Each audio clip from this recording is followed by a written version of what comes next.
Eto, yung susunod natin, mga boss. Tingnan nyo ho, Nako. Dito po sa banat ni Sharon Cuneta sa ating Vice Presidente, mga bossing, no? Kasi nung panahon naman po ng 2022 election, kumbaga dalawa lang ang pinagpipilian talaga eh. Siyempre sino ba yung iba doon na tumatakbo? Yung merong mga 0.2%, wala naman yun, di ba?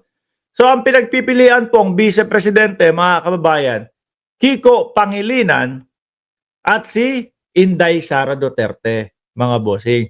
Pero syempre nga po, dahil tayo, medyo iba yung timpla natin sa mga kakamping nun dati sa mga tinatawag nating mga dilawan eh, 'di ba? Iba timpla natin. Mas pinili natin si BP Sara. Kayo po, tatanungin ko kayo mga kababayan.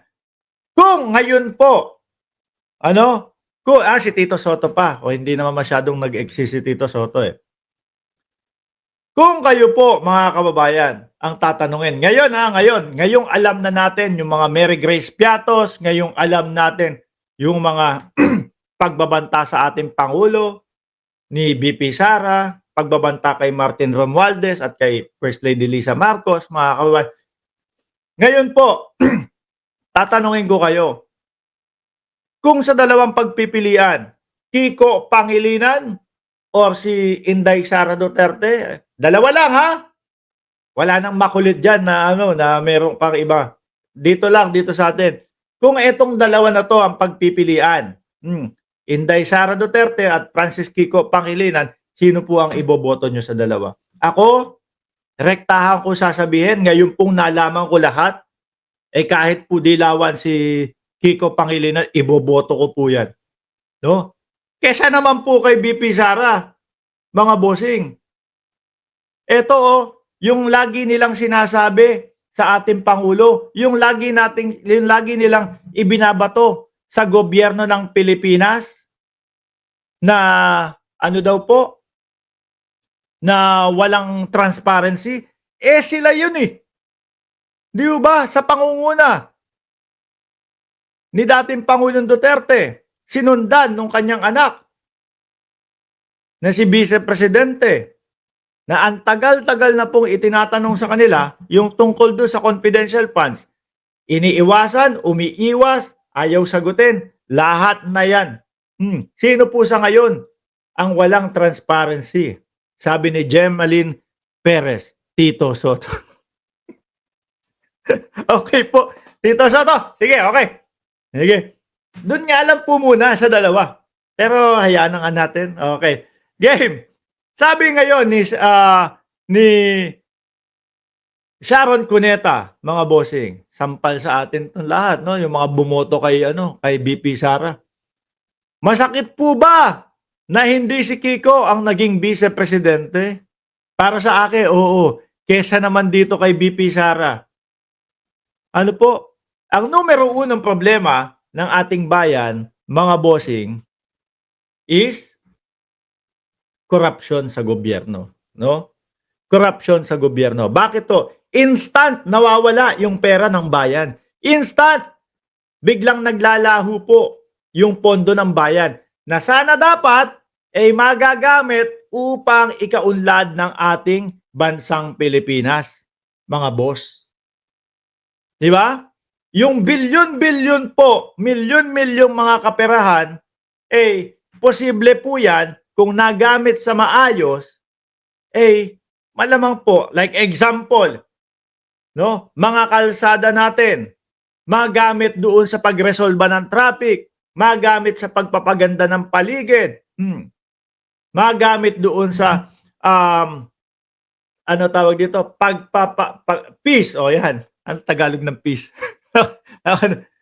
na nasa dulo ng dila ko, paggamit sa peace, papasok po ang mga turista sa atin. So, makakatulong po kung talagang doon ginagamit. Kaso po, pag naibubulsa na, kapayapaan. Yan, salamat Patrick Joaquin. Pag naibubulsa na po, nagdo-double negative po ang ating bansa. bukod po sa nawala na yung pera, eh, wala pang positibong naibigay yung pondong nawala na yun. Kasi nga, naibulsa. Hmm. Kay Kiko, mga bossing, hindi ko sinasabi iboto na natin si Kiko ha. Kumbaga, eto lang, dito lang tayo nakapokus. Si Kiko Pangilinan, wala tayong narinig na korupsyon, mga kababayan. Although, laging nakakontra sa sa Pangulo. Di ho ba, mga kababayan? Pero sa nakikita natin doon sa mga kakamping po, mga kababayan, sila po yung mga botante, sila po yung mga politiko, sila po yung mga leader na kapag ka nakita nila na tama ang ginagawa ng gobyerno o ng presidente, sila po ay sumusuporta. Hindi po kagaya nitong nakaupo na vice-presidente, kasama yung tatay, kasama yung mga vlogger, eh gagawa sila ng i-issue sa ating Pangulo para masira po, para bumagsak po ang gobyerno, mga kababayan. Sila po nasa opposition side. Pero sa nakikita po natin, eh parehas lang din po yung gusto nilang mangyari doon sa parehas po ng administrasyon. Parehas po sila na gusto nila umangat ang Pilipinas. Magkaiba lang po ang way ng gusto nilang gawin, mga bossing. Ano po? Oh, tayo talaga, masakit talaga. Kasi akala natin the best yung pinili natin, vice-presidente eh. Ano?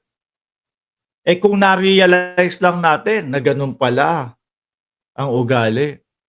Kapag ka pala natatanong na sila ng taong bayan, kasi po yung Kongreso, boses po ng sambayan ng Pilipino yan. Pag natatanong na sila, pag naku-question na sila doon sa mga pondong ipinagkatiwala natin sa kanila, eh galit na po sila. No? At kung ano-ano na po ang mga alibay na gagawin nila para lang po wag silang sumagot. Sino ngayon? Sino ngayon ang walang transparency? Kita naman ho, di ba? Mga bossing. Oh, sila bawat gawa nila nung mga, eto pansinin nyo po, bawat gawa nila ng issue, yung mga GAA, yung mga bicameral, sinasagot po. No? Sinasagot po ni Pangulong Bongbong Marcos, sinasagot po ng mga taong involved doon. Sila. May mga tinatanong tayo pero iwas po ang sagot nila. Nakita nyo po yung pagkakaiba nung dalawa? No?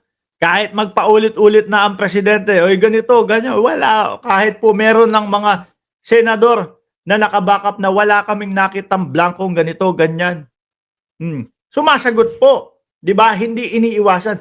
Sila, umiiwas doon sa mga sagot. Oh. Tapos, ang isasagot lang nila, pinupolitika po kami. Tapos, sila ang malakas ang loob na magsabing, walang transparency ang gobyernong ito.